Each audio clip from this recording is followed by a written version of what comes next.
Hey, everybody, and welcome back for another episode of The Overlay, a poker podcast brought to you by Chicago Charitable Games, Chicagoland's #1 live charity poker experience. Hey, Brando, it's the new podcast of the new year, 2024. What up? What I like that new little intro. Yeah, it's like The little reminiscent, 2024 intro. little reminiscent of the old school TV commercial, which we always talk about.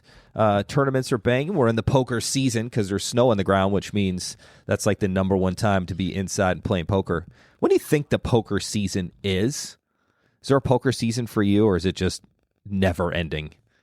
It's kind of different seasons. I don't know. Maybe it's weird because you always associate the summer with the World Series. Correct. And think of it that way. Is that like the pinnacle? But the summer's more, that's like the playoffs. It's like the playoffs. I like the We're in the start of the season right now. Ooh. Regular season games are being had. So do you do like a end of the year like recap with yourself and then kind of start over for new numbers? What I used to when I cared. Right. Now I just lose, so I don't really want to. I don't see want to those keep numbers. track. Yeah, it's hard to do. Right. Yeah, I do. But yeah, appreciate when the year was good, I'd look at it and be like, oh yeah, I'm up $85 for the year. Right. We won 74,000 and our BBs per hunter's high and everything's good. Let's turn the page and start over. Now I make it to like February and it's like minus 14.2. Yeah, let's stop. Just let's stop keeping track of that. Yeah, we're done. We'll start again in 2025. New Year's resolutions are easily gotten rid of by February. By Valentine's Day, I'm not thinking about resolutions anymore. I've either incorporated them into normal life or they're gone. I think that, the winter season's starting to make a little bit of a run for the summer's money. Ooh. In terms of the fact that, Vegas had all those huge things in December. The circuit was in Paradise, whatever island or, wherever they were, the Caribbean. I just feel like it was kind of like a mini World Series for a couple weeks there in December. Yeah. And the numbers were huge. They were really good. Now, the WPT did not hit their $40 million guarantee, correct? Yeah. I mean, they were close. Yeah, they were. Super close. But they were a little short. And again, it's one of those things where they had more than $40 million in them. Absolutely. Yeah, we've talked about they took in. The overlay in general. It's not like they lost money on it. They just didn't make as much as they could have. The rate got better for the poker players is what happened. For sure. Which is always good. It's a bonus. But when you said a $40 million guarantee up against a bunch of other things, I think it was... What was the prize pool of the main event this year? 2023 WSOP main event prize pool. What was the prize pool? Do you know? If you're asking me, oh wow, I have no idea. What would you guess? Hold on. Would you say it's? I mean, you can do some simple monkey. Don't do any monkey math. math. I want off the cuff, Brando. Off the cuff statistics of 2024. 68 million. Under. You're under. I'm under. You're under. It's over that. 78 million. Under. Keep going. It's higher? Yeah. I mean, if you can't trust the internet, what can you trust? 88 million. No, it's still under. Close. 98 million. That's over. 93,399,900, which I find comically hilarious that's what it is. But after the rake, that's what it is. With a record-setting field of 10,043 entrants in the 2023 WSOP main event, a prize pool of $93,399,900 was generated, and the top 1,507 players will finish in the money. 2023. Yeah, when you say those numbers, all I think about is the 8 million rake. Yeah, that's 7 point something million. Yeah. Rake. But you know what? There's so much that goes into that tournament. It's like 6, 7. There's TV production. 11 days or something like that. Yeah, it's not just 7 days. Well, I'm thinking 7 days for each player, and that's with days off in between. There's 2-day twos now. It's wild. But I think it's a good marker for where poker's going. I think poker's on the up and up. And that brings us to today's topic of the episode or the podcast is, I think it's a difficult question to go about. And I've been thinking about how to kind of go over this without being negative or like calling anybody out specifically, although we probably wouldn't be able to do that anyways, we want to talk about poker's in a second boom, right? Like, I think it's up clearly with the numbers for the WSOP, and then we talked about the WPT, and then that Paradise. I mean, there's so many things going on, and big buy-ins, and just huge turnouts, and these massive prize pools. And we all watch it on TV and on Poker Go, and we're watching these guys play for millions of dollars. And what do they do that for the regular player causes regular poker, the small buy-ins, the charity poker stuff, your home games, things of that nature? What does it create that is a problem, Brando? Tanking.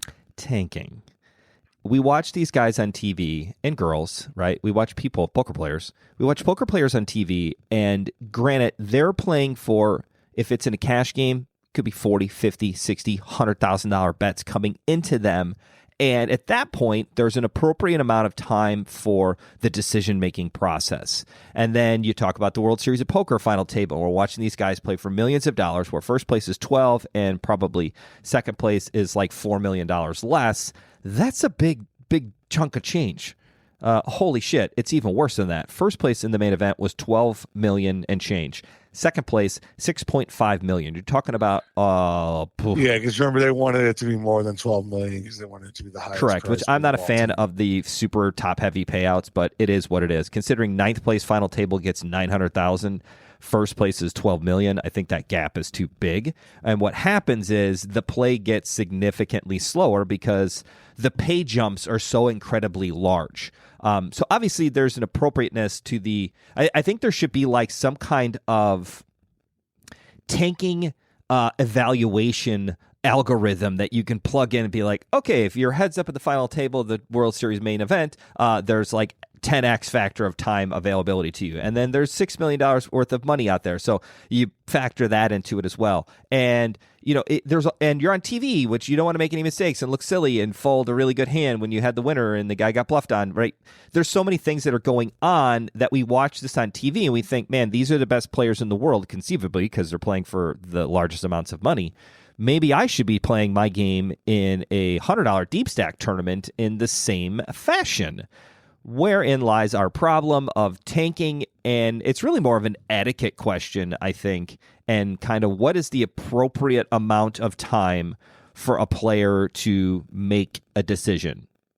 And it can change, right? Like it can change, and I don't know what the answer is. I'm kind of leaving this up to you, and I want to. Oh, great! I want to quantify it as there's like pre-flop decisions, post-flop decisions, turn decisions, and then like a river decision, and like all of those would have different amount of times. But can you say there's like an appropriate amount of time that a player can take when they have a big decision to go up to? In general, in general. What? Because I think we should exclude television. I think we should exclude not only television, definitely exclude the main event because it's 2-hour time levels. It's the biggest tournament in the world. Oh, I didn't even think about time levels. Yeah, that's another factor that you have to add in. You're not wasting time at the level. Okay, yeah, no, it's great. Very much factors, and I think like, especially when you get down, past day 5 in the main event. To me, you kind of give those guys like they get as long as they little want. Carte blanche. Yes, but and my follow anything under that, I think we need to talk about. And how long do those guys typically take? Like let's use the main event as an example. I know we're excluding it in this conversation and the idea of like what's normal for a normal poker tournament, but let's just think about it as like, that's like the top of the mountain here. And they've got 2-hour levels. So if a guy takes 5 or 6 minutes to make a decision, which seems like an astronomically a large amount of time, correct? Yeah. I mean, I think that would be perfectly fine in that setting. You're talking about 180 minutes divided by 6. 6 divided by 180. What's 180? 180 minutes in a time level. Hours. Well, I was using an idea of like that's 0.03. That's like 3% of the actual time used. So if you had a 20-minute time period times 0.03, you're talking about 45 seconds would be the comparable amount of time used in those. Does that make sense? It does, except for that 2 hours is 120 minutes, not 180. But sure, let's try that again. You're on the right. I'm on the right page. I'm on the right page. I just want players to get an idea of, let's say 5 minutes. Yeah, that's 0.04. So it's not much better. So the idea of a main event decision taking 5 minutes equates to less than 1 minute on a 20-minute blind level. Yeah, it's like 80% right. of a And minute. in terms of taking up, how much of the blinds you're taking up. How much of the blinds you're taking up affecting other players in the sense of like we're all out those blind periods. And I also think it's like you do get an occasional get out of jail free card, meaning if it's a big decision, you're near the bubble, whatever the case may be, and you want to use, 2 minutes. 2 minutes is a long time in a 20-minute level tournament, even a 30-minute level tournament. If you do like the MSPTs, what do they do? Like 30, 35 minutes, or do they do like 60 minutes? Even 40 minutes. Just do that for the easy math. 2 minutes is what, 5%? That's the same. That's a lot. 24 minutes. They're thinking 12. Yeah, 12 minutes. Well, either way, I mean, I think it comes down to I think your math's bad, but don't worry about the math. I think it comes down to like. There's two different types of tanking. Tanking in a huge decision is way different than like just deliberately slow play in general, right? That's where the etiquette comes into play. Right. I think like in terms of tanking, like everybody has the right to tank for a big decision. Like period. Like regardless of what stakes you're playing. Like people go into the tank. It's just like part of poker. Right. However, it's like when it's more than that, and it's when like every street and not big decisions and everything is taking up time. I think that's when the etiquette comes in. That's when people actually get annoyed. Like waiting 6 minutes in a main event for one guy to make a decision for all his chips, on a day 2 or something like that. You sit on your phone and you wait. It's just like you give him that time. Can I ask a when question a guy there before you do the rebuttal? Is there a time when another player who's not in the hand can call a clock? Let's keep that on the back burner. You don't have to answer that right now, but I want you to think about the idea of like that's the converse, right? Like that's the opposite here. Like at what point do you say as another player be like, all right, this is taking too much fucking time. Like let's talk about that etiquette too. Maybe I jumped the gun on that one. No, it's okay. Cause that's, that's the other side of the coin, right? It's right. Like the players have to combat against it. But I think like what is annoying to players and what is going to get under their nerve long term is like the guy that it's on him and he's not even thinking about looking at his cards yet. And then he looks at his cards and it's 15 seconds before he touches his chips. Right. And then he has to grab a stack of 10 chips, shuffle it 4 times while he thinks, and then he makes his action of folding. I thought you were going to say and then starts counting out just chips. racing. Like, my God, that's the absolute nut low. It's like when somebody does that every single time, that's when it's like not really showboating, but like it's like 30 seconds of wasted time that you don't need to do. It's not benefiting anybody short of when you look down at 9-3 offsuit under the gun, you don't have to go through your routine. Right. And if your routine is 30 seconds, it's too long. Your routine should be like you and I have talked about in previous podcast episodes, and you mentioned it before when we were doing our pre-podcast call, which is about 30 seconds. Take that into time for tanking. You have talked about it. It's your turn to act. You haven't looked at your cards yet. You look at your cards immediately. You put them down. You wait 4 to 5 seconds and then make your decision, whatever it is. Fold, whatever. If it's something that because again, you talked about this being a thing that you don't want to look at your cards and immediately muck because then players can kind of get a read on you in the sense of like what kind of cards you have. And you shouldn't make a decision. The length of time for decision shouldn't be consistent with what kind of card you have. Meaning like 9-3, it's like snap fold. And then you get like Jack 10 suited, and that takes like 8 seconds to kind of make a decision. A few things here, and like, all right, and then you got queens, and then that takes 20 seconds to make a decision. It's like players can kind of go off of how long your decision-making process is. And if you're doing that to set up for something later, great. But most of us are not doing that. It's just it takes our brains a little bit longer to figure out what we want to bet based on how good our hand is. And I guess this is not technically tanking, but it's the idea of the decision-making process and how long it takes and how we can kind of maximize that process. Especially in meaningless parts. Like you're on the 3rd level of a day 1. Like you don't need to go through this routine. Like, you know what I mean? Like you can maybe develop that as it comes to later on or deeper or like super deep, and stuff like that. But again, it's just like it's kind of, a weird little analogy here. It's like kind of like baseball. It's like they got rid of the guy's ability to just like in the second inning with nobody on in a meaningless regular season game, the guy used to step out of the batter's box and redo his gloves every single time, step back in the box, and there was just like a wasted 12 seconds there. Right. Then everybody does it. Then the games are 3.5 hours long. Then nobody wants to watch it on TV. And then, people are like, why doesn't anybody like baseball? It's kind of the same thing with poker. It's like you watch it on TV and you got a guy sitting there and the graphic pops up 9-3 offsuit and he's staring at the camera for 9 seconds. And the tournaments take forever and then nobody wants to watch it on TV. And it's like, that's why. It's kind of a problem. Yeah. But now I will say that, kind of jumping the gun on, let's go back to the calling the clock while we're on that subject. Okay. I'm pretty much never calling the clock on anybody. I don't think I've ever called clock in my entire life, ever. Never. Yeah, me neither. I don't think in any tournament, in any cash game, I don't think I've ever done it. 9 times out of 10, I'm probably bluffing, and I don't want the other player to get, motivated to call because I called clock or something along those lines, and maybe other players think of it differently. I've never called the clock when I'm in the hand, out of hand. I don't think I ever. Me neither. I don't think I ever have. Is it appropriate for if I go all in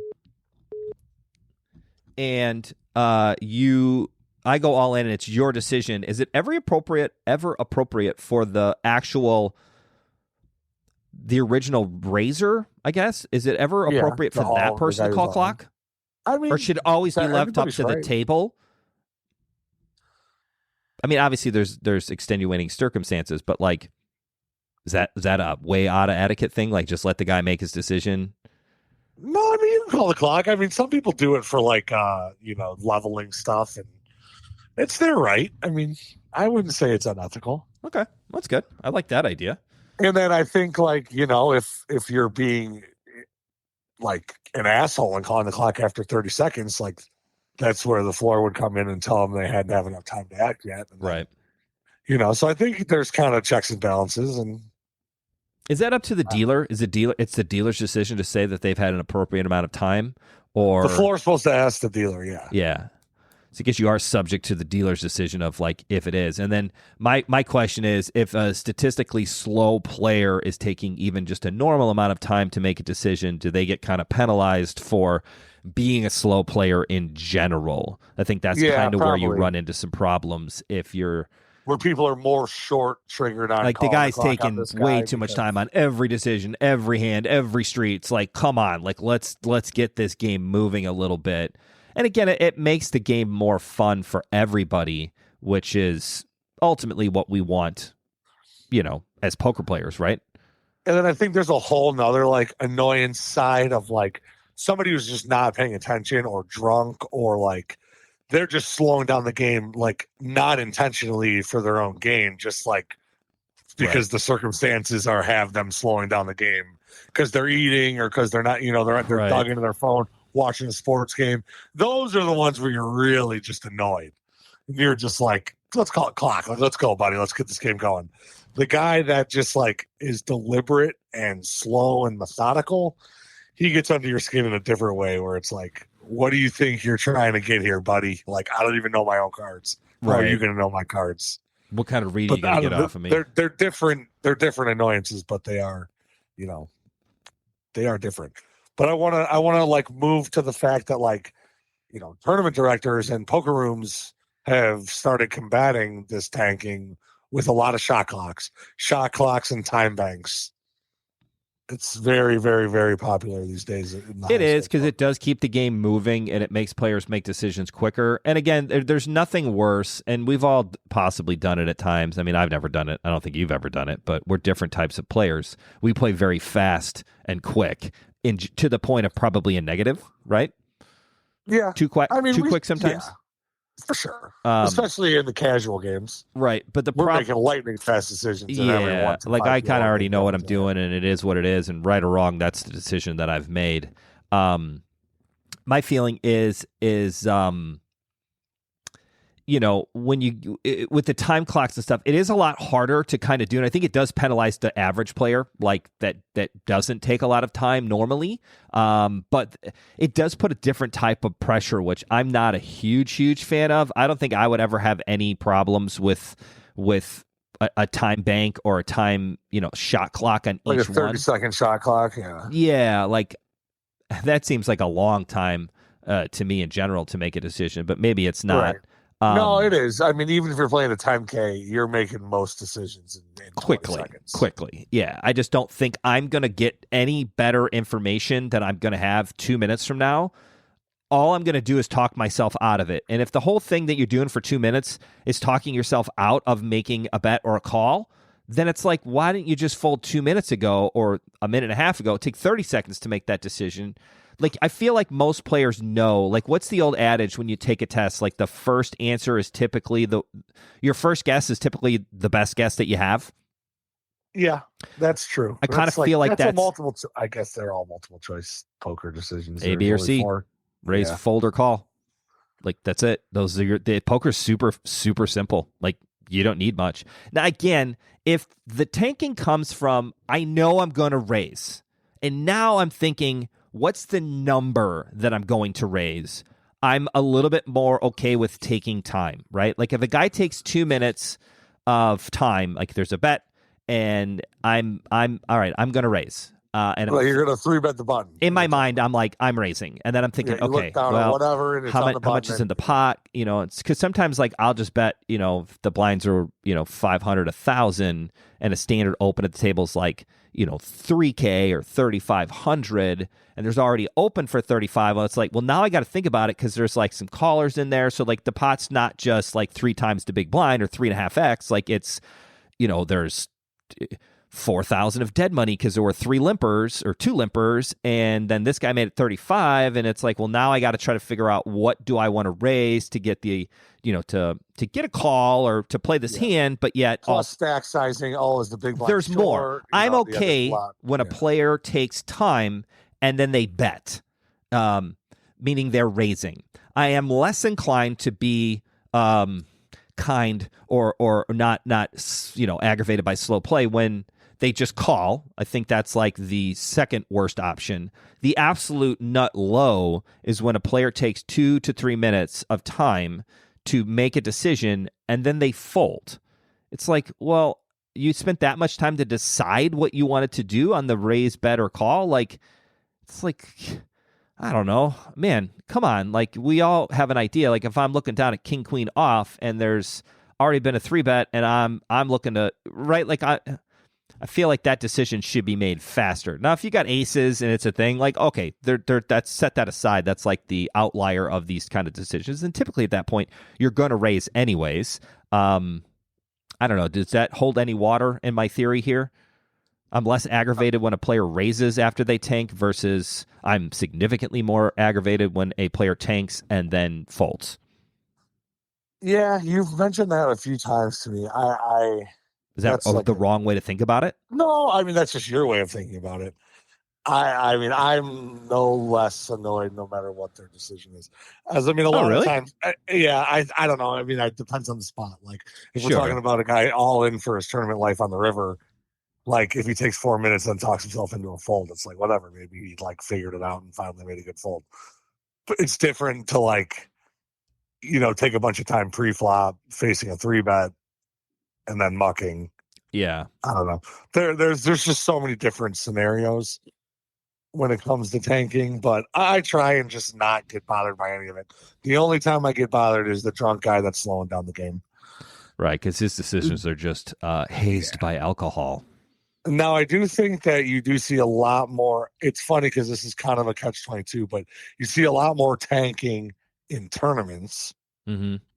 And it's worse for the rest of the table in tournaments compared to cash games, right?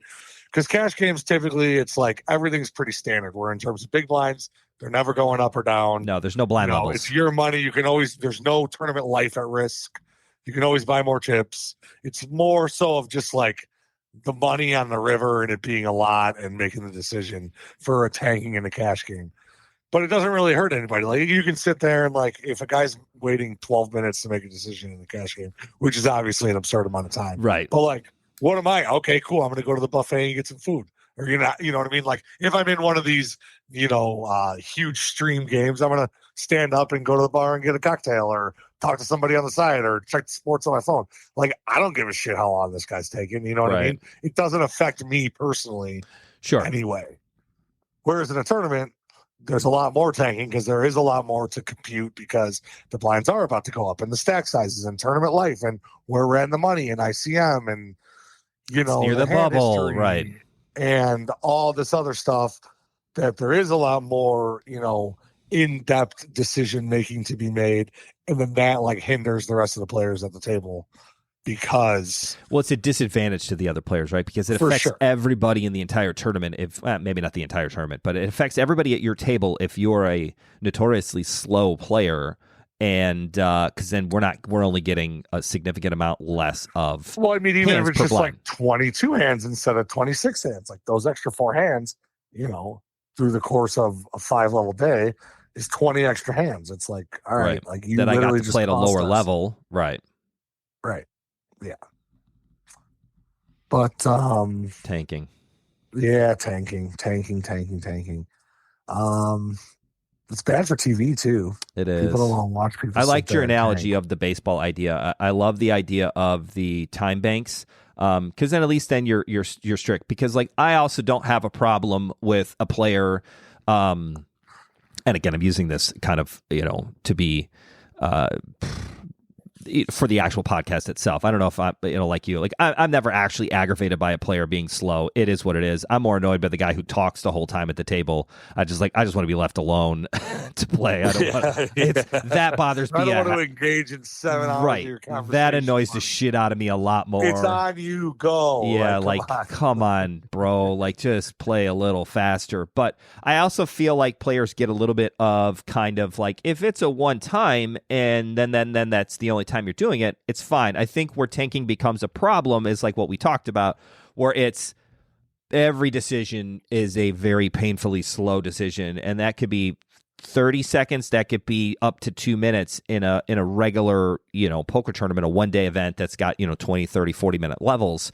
If a player's taking that long on every single decision, it's like, man, you are affecting everybody at the table. Everybody's getting annoyed, and like the aggravation level goes up. Especially when and then when they're in a pot and they're on every street, Yeah, it's they like, tanked pre-flop. Did you not think he was going to bet the turn here? Like, come on, did you think that was the last bet? Like, I mean, especially in these low-level stuff when like it's one thing again in these 10Ks when everybody's trying to play GTO, everybody's trying to remember their charts, everybody's trying to remember their history. Like there's a lot that gets like there's actually computing power going on. Right. When you're sitting there looking off into space in a 360, deciding on whether to fold king queen to a 3-bet against a lady who obviously has an ace in her hand, it's like, what are we thinking about here, buddy? Right. Like the other 7 people are staring at you because they know you should fold. You probably know you should fold. Just act. Right.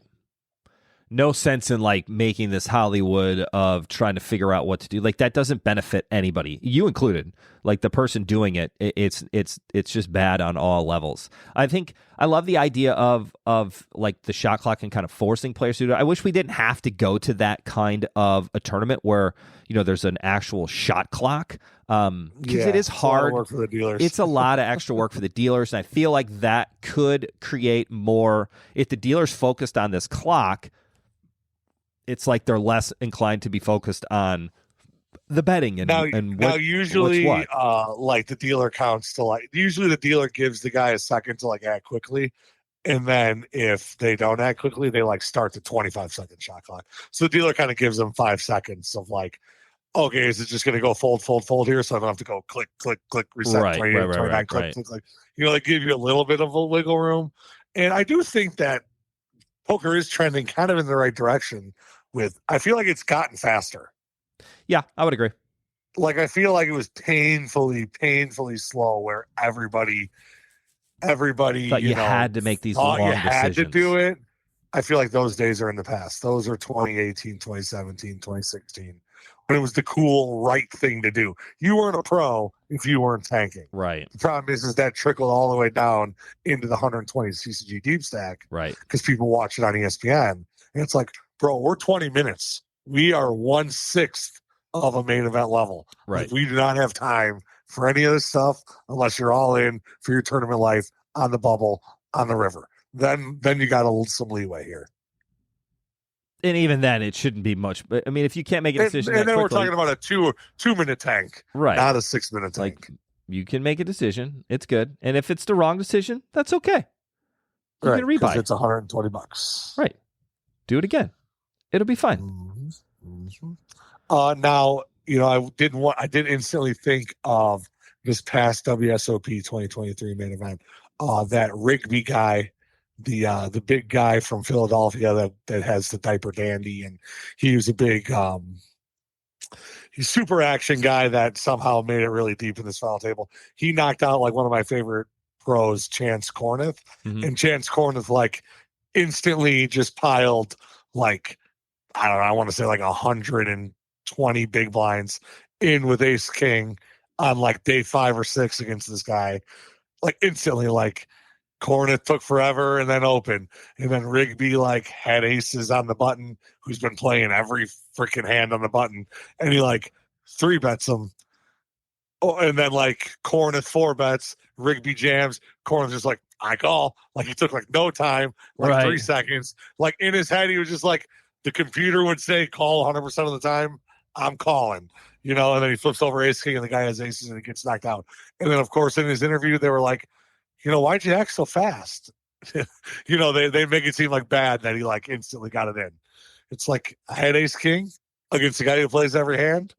Right. I felt like if I win this hand, I can win the whole tournament. I got it in. He had aces, I lost. It's just kind of like figures the guy acts quickly and then he gets interviewed on why he acted so quickly. Right. Like, what were you doing, man? Well, it's like in his mind, it's like, 3. If I would have tanked for 3 minutes, it still would have been ace king of hearts, and it still would have been a perfect spot to get it in. Right. And if I clicked call then, you wouldn't have gotten mad at me. Well, I saved you guys 2 minutes and 56 seconds and just instantly called of time. Right. Because it's right is right. If you're never folding, just get it in there. That's a good. I mean, and I kind of said that, right? Like, it's the idea of like, if you already know what your decision is, just make it, just do it. Like, there's no reason if you want to figure out, like, you're gonna.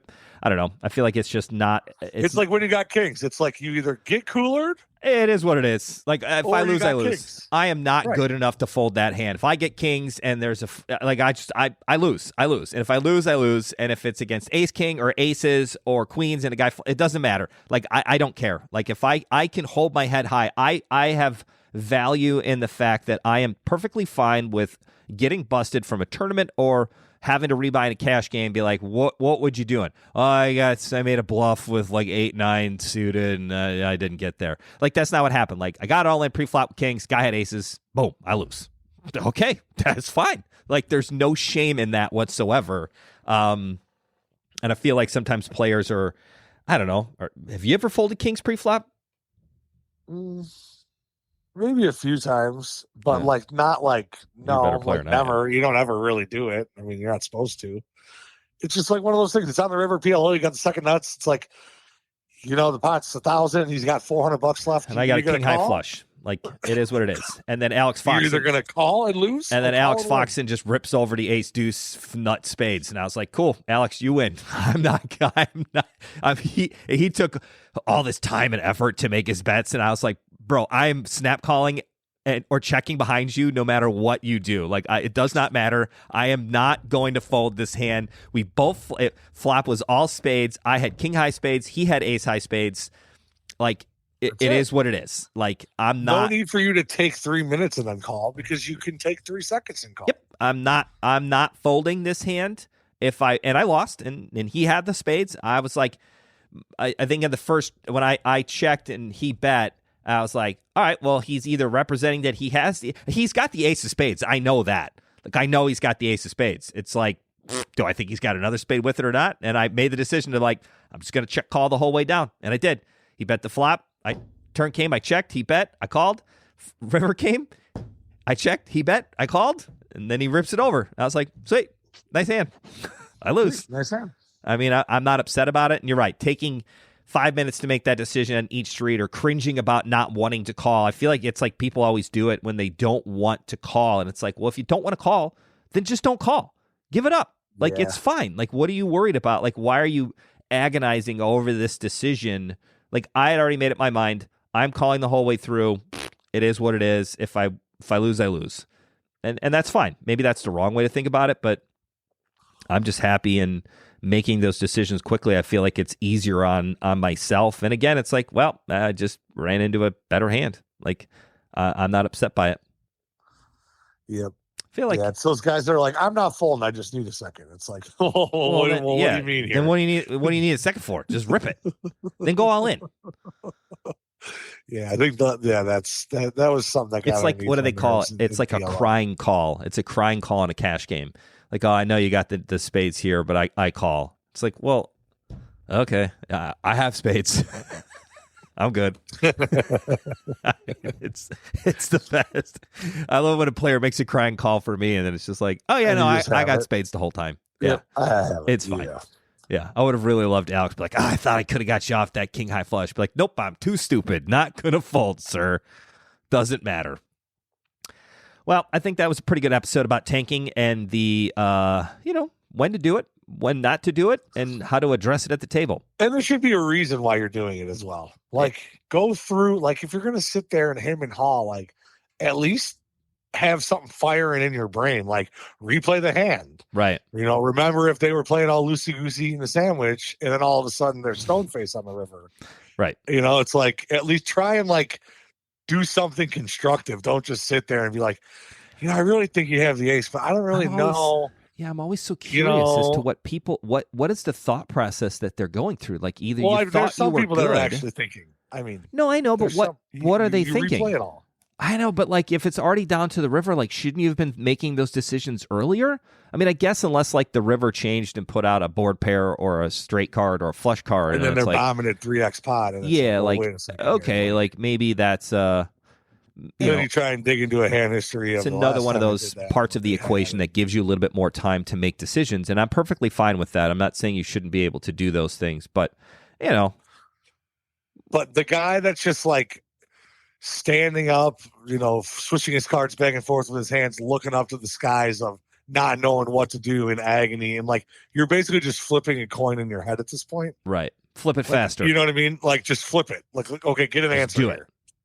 Right. Like, you sitting there hemming and hawing for 45 more seconds and then clicking the call or fold button, which is just a random button of one of the two you're going to click. Right. It did nothing for nobody. That does nothing for anybody. That did nothing for nobody is what I wanted to say. Nothing for anyone. I knew what you meant, Brando. Yeah. Was always go ahead. Yeah. Go. That's it. That's all I got. Just that's tilting me. Just a picture of me viewing a guy in agony, not knowing what to do, but not actually thinking about anything, just wasting people's time. Right. Just do it. Don't be that guy. Rip it. Don't be that person. Just act. Don't be that guy. Make something happen faster. Better to it's the old William Shakespeare. It's better to love and lost than anything. Hey, just love your hand and lose with it. It's fine. Don't be mad. If you loved your hand and you lost, that's okay. It's better to have loved your hand and lost than to just hem and haw for 5 fucking minutes and fold. What's the benefit of that? That's terrible. It's no fun. You didn't even love your hand. Let it go. That's it. That's all I got. Let it go. That's it. That's all I got too. Let it go. Just let that hand go and get to the. There's going to be another hand. I promise you'll get another hand in the next 5 to 10 seconds, and it'll be fine. And you'll learn to love again. It'll be all right. Thank you as always for listening. Make sure you catch us on Spotify or Apple iTunes if you're watching or listening. I should say listening. If you're listening to either one of those and you made it through this entire podcast of 38 minutes of just pure poker prowess, try to think about leaving us a 5-star review or following us on Spotify. That would be great. Brando gets $1 for every time somebody follows us or leaves a 5-star review. So Brandon, his poker money was gone from last year, and he needs that little extra buck here and there. So Brando, what do you think? Wow, that'd be great. That'd be nice. I'd give us some followers then start for a buck. Yeah, start getting some of those bots to like our stuff. I mean, it would be great. Thank you as always for listening. Brando, take us out of here, but I want you to do it Farewell, after. No. I want Year. you to take 30 seconds to think about it and tank at the end of the episode. Let's just tank together for 30 seconds. I love the mumbler. Do you ever have a mumbler at your table? Yes, 3x pre, check the flop. GTO. Doug Polk, I saw it one time over here do this.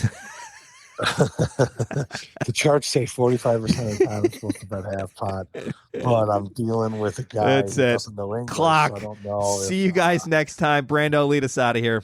Farewell, everybody. Bye.